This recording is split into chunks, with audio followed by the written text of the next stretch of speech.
बिस्मिल्लाहिर्रहमानिर्रहीम। अस्सलाम वालेकुम गाइस, वेलकम करता हूँ आपको यूट्यूब चैनल पर। मैं आज आपको सैंपल निकालने का तरीका बताऊंगा, ब्लड सैंपल कैसे लेते हैं। सबसे पहले आपने क्यूबिटल एरिया में के ऊपर थोड़ी टोनिकेट बांध लेनी है। उसके बाद हाथ जो है उसको अंगूठा अंदर करके मुट्ठी बांध करवा लेनी है पेशेंट की। उसके बाद आपने देखना है जो वेन क्लियर हो उस पे एल्कोहल पैड के साथ या एल्कोहल स्वैप के साथ इस पे जो भी जरासीम वगैरह हो वो साफ़ हो जाएं और ये वेन वाली जगह जो है पाक हो जाए। इसके बाद आपने सुई ले लेनी है। सुई को पहले पक्का कर लेना है ताकि नीडल जो है वो हिले जुले नहीं।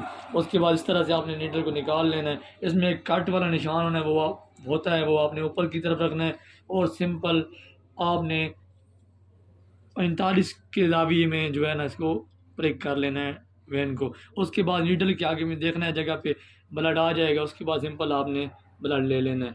जितना ब्लड आपको दरकार हो उतना ब्लड आपने लेना है। उसके बाद पेशेंट जो होगा उसको बोल देना है कि अपनी मुट्ठी खोल ले और उसके बाद आपने जो है टोनिकेट जो होती है उसको ओपन कर लेना है, खोल लेना है और सिंपल आपने इस जगह पे कार्टन रख के आराम से नीडल निकालनी है। बाद में कार्टन को प्रेस कर देना है और उसके बाद जिस वाइल के अंदर आपने ब्लड डालना हो उसके अंदर डाल लेना है। उम्मीद करता हूँ आपको समझ आ गई होगी। अगर आप समझ आ गई है तो वीडियो को लाइक कर देना, कमेंट कर देना, अपने दोस्तों के साथ ज़्यादा से ज़्यादा शेयर कर देना। बाकी मिलते हैं किसी नेक्स्ट वीडियो में, तब तक के लिए अल्लाह हाफिज़।